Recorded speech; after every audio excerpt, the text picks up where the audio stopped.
Hi dear viewers and subscribers, welcome back to our Jiras entertainment channel. నేను గతంలో మీకు 4వ తరగతికి సంబంధించి ఎలా పూర్తి చేయాలో పెట్టాను, కానీ ఏం పూర్తి చేయాలనేది పంపించలేదు. కొంతమంది మిత్రులు అడిగిన సందర్భంలో నేను దీన్ని షేర్ చేయాలనుకుంటున్నాను. తెలుగులో టూల్ 1, టూల్ 2, టూల్ 3 ఏం పూర్తి చేయాలి, వీలైతే దీన్ని మీరు ఉపయోగించుకోండి, లేదంటే దీన్ని బట్టి మీరు ఇంకేమన్నా ప్రయత్నం చేయండి. తెలుగుకి సంబంధించి టూల్ 1 ఏం పూర్తి చేశానో చూద్దాం. టూల్ 1లో కోడి తెలివి అనేటువంటిది, ఎందుకంటే గోపాల్ తెలివి అనేది ఉంది కాబట్టి వాళ్ళకి పాఠం కోడి తెలివి అనేటువంటి కథావాచకాన్ని నేను తీసుకోవడం జరిగింది. స్టోరీ కూడా చిన్నగా ఉంది, పిల్లలు చదవడానికి కూడా తేలిగ్గా ఉంటుందని చెప్పి తీసుకున్నాను. అది మీకు పుస్తకంలో ఎలా ఉందో చూపిస్తాను. లైబ్రరీ బుక్లో కథావాచకం నుండి తీసుకున్నటువంటి కోడి తెలివి పాఠం ఇది. దీనిలో మనం కథలో కనుక వెళ్ళినట్లయితే, అనగనగా ఒక కోడి తన పిల్లలతో హాయిగా ఉండేది. ఒకనాడు అది తన పిల్లలతో గింజలు ఏరుకుంటూ ఉంది. అప్పుడు ఒక పాము పుట్టలో నుండి వచ్చి ఒక కోడి పిల్లను నోటితో కరుచుకొని పోయింది. పాముకు తగిన శాస్తి చేయాలని అనుకుంది కోడి. తేనెటీగల సాయం కోరి కొంత తేనెను సేకరించింది.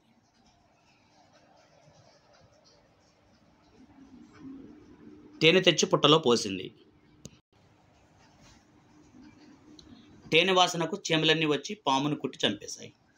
సో ఇలా సింపుల్గా ఉన్న స్టోరీ నేను ఇవ్వటం జరిగింది. మీరు వీలైతే దీన్ని మీరు వాడుకునే ప్రయత్నం చేస్తారని మీ ముందు ఉంచుతున్నాను. ఇక ప్రాజెక్ట్ వర్క్కి సంబంధించి సాధనం 3 ప్రాజెక్ట్ పనిలో గాంధీ మహాత్ముడి గేయంలో ఉన్నటువంటి ద్విత్వాక్షర పదాలు, సంయుక్తాక్షర పదాలు, అనుకరణ పదాలు నేను ఉపయోగించుకోవడం జరిగింది. మీరు కూడా ఇలా ఉపయోగించుకునే ప్రయత్నం చేస్తారని మీ ముందు ఉంచుతున్నాను. ఇక టూల్ 2కి సంబంధించి రిమార్కులు ఏం రాయాల్సి ఉంటుందని కొంతమంది మిత్రులు అడిగారు కాబట్టి నేను దీనికి సంబంధించి ఇప్పుడు రిమార్క్ రాసింది చూపిస్తాను మీకు. ఈ విద్యార్థికి రిమార్క్ రాస్తాను, చూడండి ఒకసారి. చూడండి, ఈ విద్యార్థి వర్క్ బుక్ నేను దిద్దడం జరిగింది. సాధనా పుస్తకంలో అన్ని పత్రాలు పూర్తి చేశాడు. తన ఇంటి పనిని సక్రమంగా పూర్తి చేస్తాడు. పైన సాధనా పుస్తకానికి 2 మార్కులు కేటాయించుకున్నాను. ఇంటి పని సక్రమంగా చేస్తాడు కాబట్టి 2 మార్కులు కేటాయించుకున్నాను. దస్తూరి హ్యాండ్ రైటింగ్ కూడా బాగుంది కాబట్టి 1 మార్క్ ఇచ్చుకున్నాను. ఓవరాల్గా నేను ఈ విద్యార్థికి 5 మార్కులు అవార్డు ఇవ్వాలనుకుంటున్నాను, ఇస్తున్నాను. మీరు కూడా ఇలా వేసుకునే ప్రయత్నం చేయండి. మీరు ఎన్ని మార్కులు ఇస్తారనేది మీ ఇష్టం అది, కానీ నేను మాత్రం ఇలా ప్రయత్నం చేశాను. మీరు కూడా మీ ఇష్టం వచ్చినట్టు ప్రయత్నం చేయొచ్చు. సో ఇది తెలుగుకి సంబంధించినటువంటి సమాచారం. ఇక ఇంగ్లీష్కి సంబంధించి అసెస్మెంట్ బుక్లెట్లో టూల్ 1 ఎలా ఫిల్ చేసామో చూద్దాం. నేను ది ఫాక్స్ అండ్ ది క్రో అనే ఈ స్టోరీని విద్యార్థులకి బోర్డుపై రాయటం జరిగింది. సో దాని విద్యార్థులు చదివిన దానికి నేను మార్కులు ఆ విద్యార్థులకి అవార్డు చేస్తాను. Once upon a time there was a crow, he had a piece of meat, a hungry fox came. అక్కడ స్పెల్లింగ్ తప్పడింది, నేను మాత్రం బోర్డు మీద వాళ్ళకి కరెక్ట్గానే రాశాను. సో ఇలాగ చిన్న స్టోరీని మీరు ఎంచుకుంటే బెటర్ అని చెప్పేసి నేను మీకు చూపిస్తున్నాను. మీరు వీలైతే ఈ స్టోరీని వాళ్ళకి రాసి చదివించే ప్రయత్నం చేయండి. ఇది టూల్ 1కి సంబంధించింది. కేవలం గుర్తుపెట్టుకోండి, టూల్ 1లో మనం కేవలం విద్యార్థుల యొక్క పఠన నైపుణ్యాన్ని మాత్రమే చూస్తాం, లేఖన నైపుణ్యం కాదు, రైటింగ్ కాదు, ఓన్లీ రీడింగ్, దానికే మార్కులు ఇస్తామన్నమాట. కాబట్టి నేనైతే ఈ స్టోరీని ఇచ్చాను. ఇక ప్రాజెక్ట్కి సంబంధించి 4th క్లాస్ టూల్ 3 ప్రాజెక్ట్ వర్క్కి సంబంధించి ప్లూరల్స్ ఎస్తో ఎండ్ అయ్యేవి, ఈఎస్తో ఎండ్ అయ్యేవి, అలాగే ఐఈఎస్తో ఎండ్ అయ్యేటువంటి పదాలు ఇచ్చి వాటిని ఇలా ట్యాబ్లెటరీ ఫామ్లో రాయించడం జరిగింది. దీన్ని బట్టి ఏ పదాలకి ఎస్హెచ్ జాయిన్ అవుతుంది ప్లూరల్గా మారటానికి, ఏ సింగులర్కి ఈఎస్హెచ్ జాయిన్ అయ్యి ప్లూరల్గా మారుతుంది, అలాగే ఏ సింగులర్కి ఐఈఎస్ వచ్చి ప్లూరల్గా మారుస్తుంది అనేటువంటి విషయాన్ని విద్యార్థులు గ్రహిస్తారు అనేటువంటి విషయాన్ని ఎక్కువ పదాలు వాళ్ళ పాఠం నుంచి తీసుకోవడం జరిగింది. 3 బటర్ఫ్లైస్ నుంచి కొన్ని పదాలు మాత్రం కొన్ని బయట నుంచి తీసుకోవడం జరిగింది. సో దీన్ని నేను ప్రాజెక్ట్ వర్క్ ఇవ్వడం జరిగింది. మ్యాథమెటిక్స్కి సంబంధించి అసెస్మెంట్ బుక్లెట్లో టూల్ 1లో భాగంగా దీన్ని ఇవ్వటం జరిగింది.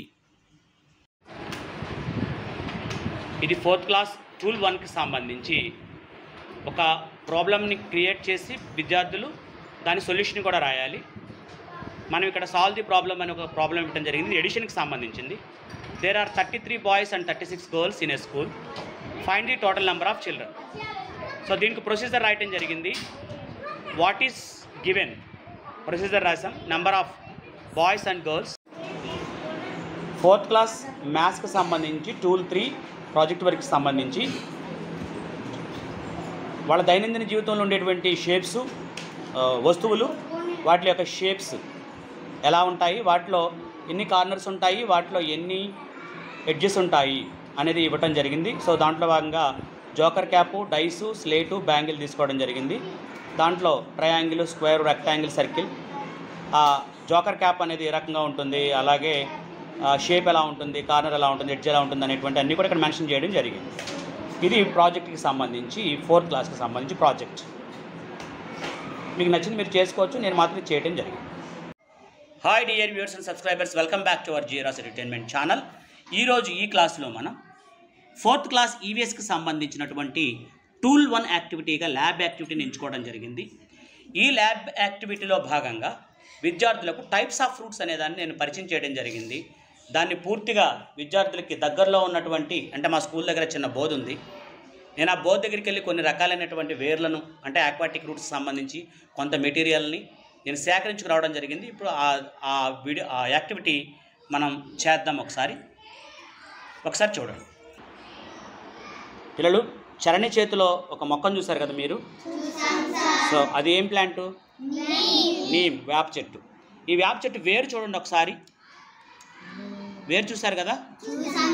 ఆ వేరు ఎలా ఉంది, ఆ రూట్ ఎలా ఉంది? ఈ రూట్లో ఇదిగోండి ఒక మెయిన్ రూట్ రావటం జరిగింది, అవునా? ఇదిగోండి ఒక మెయిన్ రూట్ వచ్చింది. దాని పక్క నుంచి చూడండి పిల్లవేళ్ళు కనపడుతున్నాయి మీకు ఇవిగా. ఈ పిల్లవేట్లని సైడ్ రూట్స్ లేదా రూట్లెట్స్ అంటారు. దీన్ని మెయిన్ రూట్ అంటారు. ఏమంటారు దీన్ని? మీరు గమనించారు అందరూ? Main root. ఇవేంటి? Side roots. ఇదే రూటు మెయిన్ రూట్. ఇవే రూట్స్. నువ్వు ఇంకోళ్ళు చూపించమ్మా, మెయిన్ రూట్ చూపించమ్మా నువ్వు. మెయిన్ రూట్ తర్వాత సైడ్ రూట్స్. మెయిన్ రూట్ చూపించు. ఇది మెయిన్ రూట్, ఇవి సైడ్ రూట్స్. ఓకేనా? ఇంకోళ్ళకి ఇవ్వమ్మా నువ్వు. అది ఏదమ్మా? మెయిన్ రూట్, సైడ్ రూట్స్ చూపించు. Very good. నువ్వు చూపించమ్మా. Very good. ఈ రకంగా నువ్వు చెప్పమ్మా. Very good. ఈ రకంగా మనకున్నటువంటిది ఈ సిస్టమ్ని ఏమంటారంటే, ఈ రూట్ సిస్టమ్ని ఏమంటారంటే ట్యాప్ రూట్ సిస్టమ్ అంటారు. ఏమంటారు? ఏ రూట్ సిస్టమ్ ఇది? ఈ రూట్ సిస్టంలో పెరిగిన మొక్కలన్నీ చాలా పెద్దగా పెరుగుతాయి, భారీగా. మీకు తెలుసు కదా వేప చెట్టు ఎంత ఉంటుందో. ఇంకా ఎంత ఇలా పెద్దగా ఉండే చెట్ల పేర్లు చెప్పండి మీరు కొన్ని. మర్రి చెట్టుగా, ఇంకా ఎస్ మ్యాంగో, కొబ్బరి చెట్టు. అది అమ్మా నువ్వు చెప్పు నాన్న. పెద్ద చెట్లు మ్యాంగో, గవా. ఆ చెట్లన్నింటి వేర్లు ఎలా ఉంటాయి? పెద్దగా ఉండి భూమిలోకి లోతుగా వెళ్తాయి. వాటిని ఏమంటారని చెప్పాను? Tap root. ఏంటమ్మా? What is the system? Tap root system. ఇప్పుడు మనం ఇంకో రూట్ సిస్టమ్ గురించి చూద్దాం. ఒకసారి వీటి రూట్స్ చూడండి అమ్మ. ఒకసారి ఎలా ఉన్నాయి? గుబురుగా ఉన్నాయి.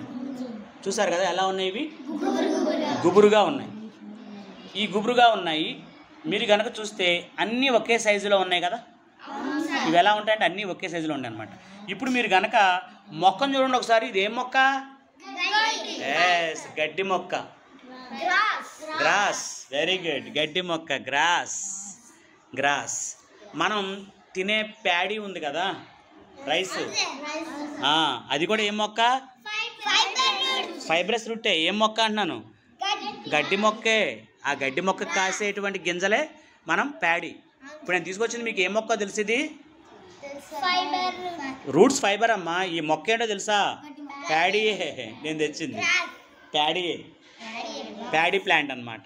ఇందాక అక్కడ గడ్డిమెడ దగ్గర ఉండి తీసుకొచ్చాను. ప్యాడీ ప్లాంట్ ఇది. దీని రూట్స్ చూడండి ఒకసారి మీరు ఎలా ఉన్నాయి, గుబురు గుబురు ఉన్నాయి. వాటిని ఏమంటారంటే ఫైబ్రస్ రూట్స్ అంటారు. ఏమంటారు? ఫైబ్రస్ రూట్ సిస్టమ్ అనమాట ఇది, ఫైబ్రస్ రూట్. ఎందుకంటే గుబురు గుబురుగా ఉన్నాయి. చూడండి దీంట్లో ఇందాక దానిలాగా మెయిన్ రూట్ ఏమైనా వెళ్ళిందా? లేదు, అన్నీ గుబురు గుబురుగా ఉన్నాయి కదా. ఓకే, ఈ రూట్ సిస్టమ్ని ఏమంటారు? Fibrous root system. ఏమంటారు? ఏమంటారు? Fibrous root system. Very good, ఇది కూడా ఇక్కడ పెట్టు. So this is fibrous root system. మరి ఇదే రూట్ సిస్టమ్ అనుకున్నాం మనం, ట్యాప్ రూట్ సిస్టమ్. ఇంకోటి వన్ మోర్ ఉంది, అది కూడా చూద్దాం. ఓకే పిల్లలు, ఒకసారి ఈ రూట్స్ని చూడండి, ఒకసారి టచ్ చేసి చూడండి ఒకసారి. ఎలా ఉన్నాయి? మెత్తగా ఉన్నాయి. అంటే ఎలా ఉన్నాయి? సాఫ్ట్గా ఉన్నాయి. కింద కింద పట్టుకో, వాటిని పట్టుకుంటే దేని పట్టుకున్నట్టుంది? స్పాంజిని పట్టుకున్నట్టు ఉంటుంది. చూడండి ఒకసారి, దూదిని పట్టుకున్నట్టు ఉంటుంది. దూదిని కానీ స్పాంజిని కానీ పట్టుకున్నట్టు ఉంటుంది. చూడండి ఒకసారి, కొంతమంది పట్టుకోండి, టచ్ చేయండి. Okay okay, very good. So చాలు చాలు చాలు. ఓకే, దాన్ని తెంపకండి అన్న, అలా ఉంచండి. ఓకే, దీన్ని, ఈ సిస్టమ్ని ఆక్వాటిక్ రూట్ సిస్టమ్ అంటారు. ఏమంటారు? ఆక్వాటిక్ అంటే నీటిలో పెరిగే మొక్క ఇది. దీని పేరు హైసింత్, నీటి తూడు మొక్క అనమాట. ఒక్కసారి మీకు దాంట్లో చూపిస్తాను చూడండి. ఒకసారి నేను దాంట్లో చూపిస్తాను, ఒకసారి జాగ్రత్త చూడండి. ఒకసారి ఇటు ఇవ్వమ్మా. ఒక్కసారి చూడండి, ఈ మొక్క తూడు ఎలా బోలుగా ఉందో. ఇలాగా బోలుగా ఉండటం, హ్యాలో అంటారు దీన్ని. ఇలా బోలుగా ఉండటం వలన ఈ మొక్క నీటిపైన తేలుతుందన్నమాట. కానీ దాని వేళ్ళు కూడా నీటిలోనే తేలుతూనే ఉంటాయి. ఇప్పుడు స్పాంజి నీటిలో వేస్తే మునుగుద్దా తేలుద్దా? తేలుద్ది. నీటిలో మునుగుతుందా తేలుతుందా? మొక్క తేలుతుంది, నీటిలో తేలుతుంది. ఎందుకంటే బోలుగా ఉంది కదా ఇది, కాబట్టి తేలుతుంది. అలాగే వేర్లు కూడా నీటిలో తేలుతాయి. నీటిలో తేలుతున్నాయంటే స్పాంజీలా ఉంటాయి అన్నమాట. సో మీకు ఇప్పుడు నేను 3 రకాలైన వేర్ల గురించి చెప్పాను. ఈ వేర్లను ఏమంటారంటే చెప్పగలరా ఎవరన్నా? చెప్పమ్మా. Aquatic root system. ఇప్పుడు 3 సిస్టమ్స్ ఒకసారి చూద్దాం మనం. చూద్దామా? సరే, నా దగ్గర ఉన్నటువంటి నీమ్ ట్రీ ఇది చూడండి ఒకసారి. ఇదే సిస్టమ్ చెప్పాలి. ఏం రూట్ సిస్టమ్ ఇది? వెరీ గుడ్ నాన్న. పక్కన అది పెట్టినా, ఆ పక్కన పెట్టండి. So this is very good. This is fibrous root system. This is fibrous root system. మీ చేతులు ఉన్నది అక్కడ పెట్టండి అమ్మా. పక్కన, దాని పక్కన పెట్టాలి, చక్కగా వేర్లు కనపడేలా పెట్టాలి. Yes, aquatic root system. ఓకేనా? ఇప్పుడు మీకు దీనికి ఎగ్జాంపుల్స్ మీరు కొన్ని చెప్పారు. అలాగే దీనికంటే ట్యాప్ రూట్ సిస్టమ్ కొన్ని ఎగ్జాంపుల్స్ చెప్పారు మీరు. ఫైబ్రస్ రూట్ కూడా మీకు తెలిసింది. తర్వాత ఈ ఆక్వాటిక్ రూట్ సిస్టమ్కి మీకు డక్వీడ్, గుర్రపు డక్ అంటారు తెలుసా? చెరువులో పెద్దగా పట్టేసి ఉంటుంది కాలువలో. సో ఆ టైప్ సిస్టమ్ అన్నట్టు ఇది డక్వీడ్, గుర్రపు డక్క అంటారు. ఓకేనా? అలాగే దీని పేరు మాత్రం హైసింత. ఇది తూడు, మన స్కూల్ ముందున్న బోధులో తీసుకొచ్చింది దీన్ని. చూసారు కదా, ఇవన్నీ కూడా ఎలా ఉన్నాయి? సాఫ్ట్గా ఉన్నాయి. కాబట్టి మీరు వాటికి ఎగ్జాంపుల్ చెప్తారన్నమాట. ఇప్పుడు నేను మీకు వర్క్ ఇస్తాను, టేబుల్ ఇస్తాను. ఆ టేబుల్ ప్రకారంగా మీరు రాసేస్తారా? ఓకేనా? ఓకే, రాసేయండి. ఈ ప్రయోగాన్ని, క్లాస్ రూమ్లో చేసిన ఈ యాక్టివిటీని మనం ఇలా టైప్స్ ఆఫ్ రూట్స్ అని ఇచ్చి, ట్యాప్ రూట్ సిస్టమ్, దాని ఒక పిక్చర్, దాని ఎగ్జాంపుల్స్. అదేవిధంగా ఫైబ్రస్ రూట్ సిస్టమ్, దాంట్లో ఉండే వేరు విధానం, అలాగే దానికి ఎగ్జాంపుల్స్. అదేవిధంగా ఆక్వాటిక్ రూట్ సిస్టమ్, దాని ఒక పిక్చర్, దాంట్లో ఉండేటువంటి సాఫ్ట్ అండ్ స్పాంజీ రూట్స్ అని, దాంట్లో ఉండే రూట్ సిస్టమ్ గురించి చెప్పడం జరిగింది, దానికి ఎగ్జాంపుల్స్ ఇవ్వడం జరిగింది. ఈ విషయాన్ని, ఈ క్లాస్ రూమ్ బేస్డ్ యాక్టివిటీని మేము ల్యాబ్ యాక్టివిటీగా దీన్ని కన్సిడర్ చేసి దీన్ని టూల్ 1లో భాగంగా 4th క్లాస్ విద్యార్థులకు ఇవ్వటం జరిగింది. మీరు నచ్చిన దాన్ని మీరు చేసుకోవచ్చు. సో మీకు కనుక ఇది నచ్చితే మీ టూల్ 1గా ఈవీఎస్కి మీరు ఉపయోగించుకోండి.